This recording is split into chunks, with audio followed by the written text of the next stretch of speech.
Here goes.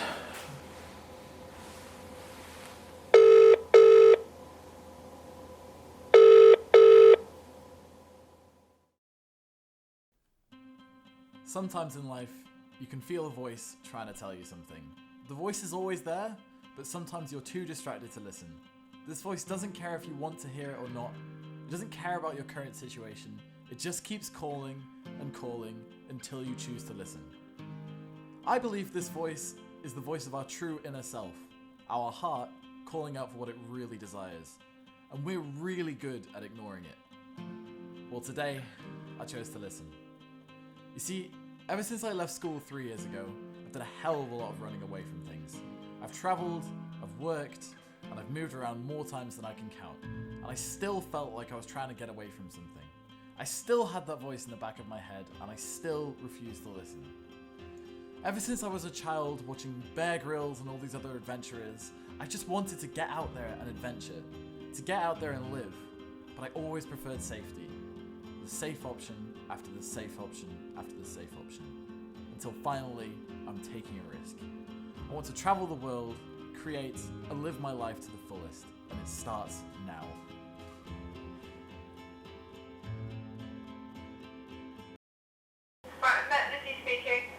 Hi, I would like to withdraw my enrollment for one of the courses.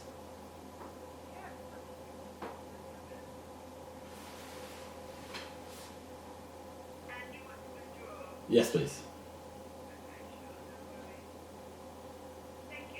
Thank you. Bye.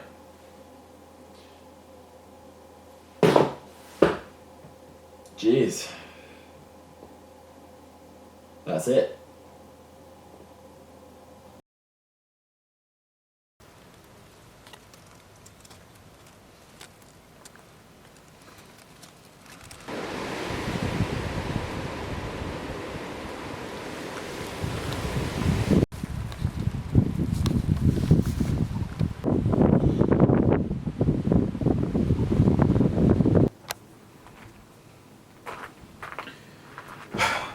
I'm following a dream and I've bought a van, and the plan is to convert it into a full off-the-grid home on wheels.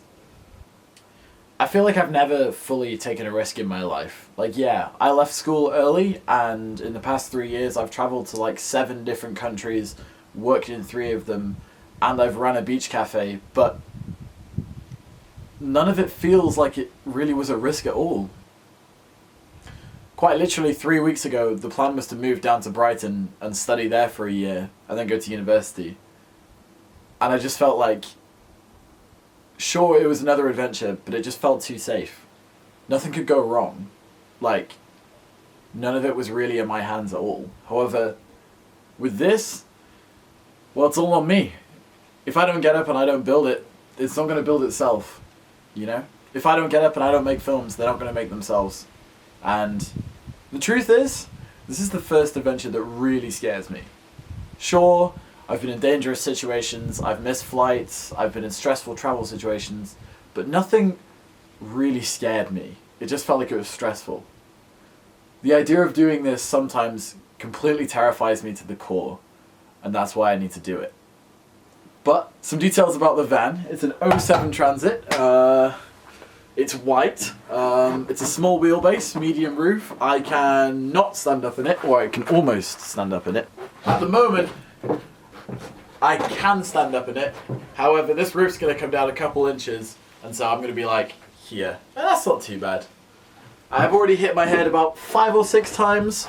I was going to get something a little bit bigger, however, when we came to look at this van, it was in absolutely gorgeous condition, and I couldn't really say no. And it's big enough. I've already started to fall in love with it, to be honest with you. I haven't named it yet, but I will.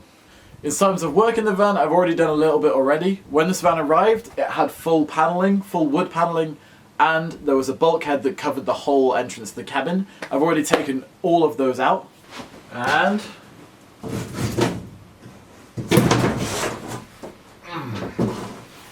oh yeah, first big panel removed.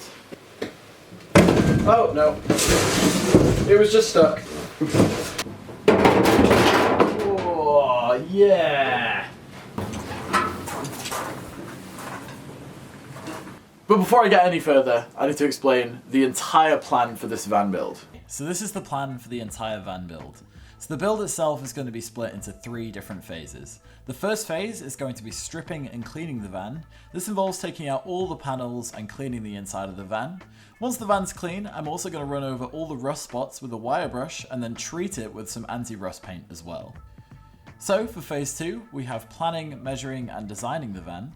This involves drawing the layout for every part of the van, including the electrical system, so I don't need to think about how the van is going to end up in the future, and I just need to focus on building it. And then we have phase 3, actually building the van, so this involves ordering all the parts and piece by piece putting the van together until it's done and I'm ready to hit the road. There you have it! So I've already spent about 3 or 4 hours hoovering and brushing out the van.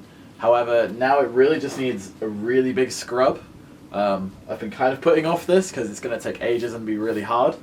But before I start any work on it, I do want it to be stupidly clean. And it used to keep dogs in here, so I don't want it to smell. So that's today's job.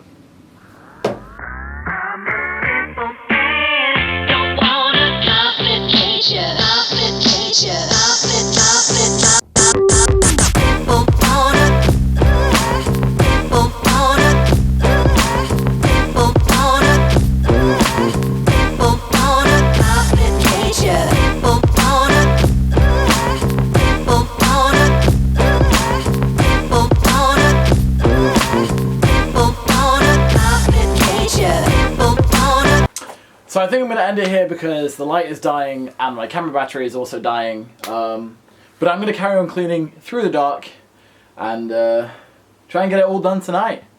If not, I'll finish it off tomorrow, but catch you in the next episode where I'll be going through hopefully some of the design because after I've cleaned it, I'm going to have to start doing all the electricals and that's the scary part. So fun part begins next episode. Thanks for watching, guys. Have a lovely rest of your day. And see ya!